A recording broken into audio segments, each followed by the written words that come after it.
So for Men of Jehovah, what are we doing this week? We're going to look at King David. The Bible took a young man who was sincerely seeking after him and turned him into one of the greatest kings in the entire Bible. In fact, he would be the greatest king except for Jesus. He started out as a little shepherd boy. He learned how to watch over sheep. He learned how to trust God for his protection. God gave him the ability to defend his sheep and his father's sheep from wolves and a lion.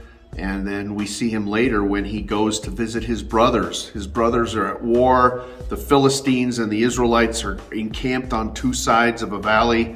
And all of the Israelites are afraid because they have a giant named Goliath that comes out every day and he taunts the Israelites.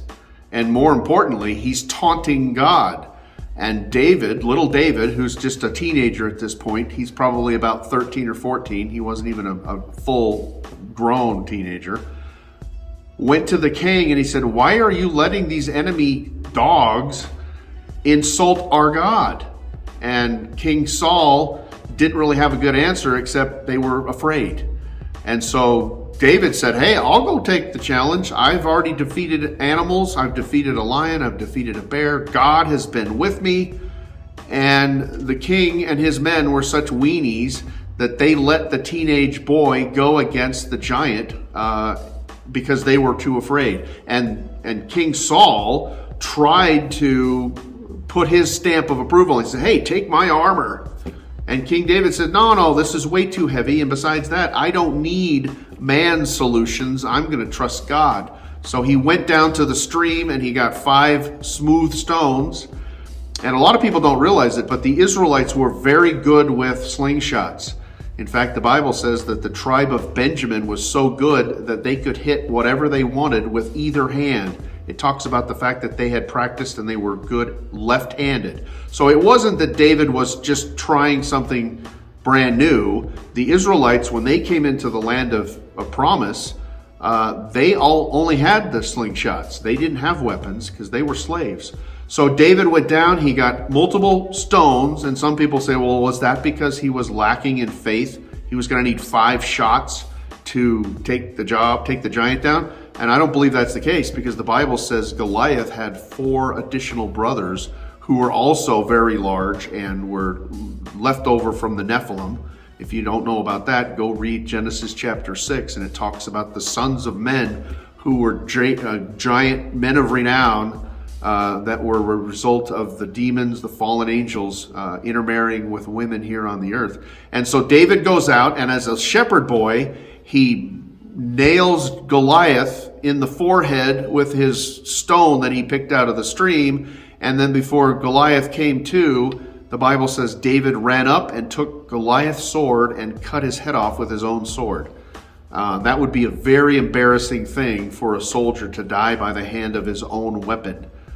You don't want somebody taking away your weapon and using it against you. But anyway, God provided the victory, and when the Philistines saw that David had won that battle by killing their champion, they turned and ran in fear. And the Bible tells us throughout the course of the next 55, 60 years, God was with David, and that God raised David up to help defeat the Philistines. He was called to help beat back and destroy the enemies of Israel, and God used him in great ways.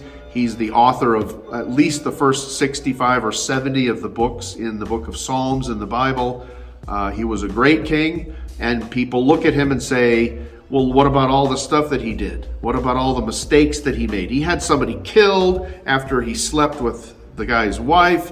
Where does the payback come in on that? And the Bible tells us that because of David's behavior, he reaped a whirlwind in his family. Absalom tried to kill his father, King David.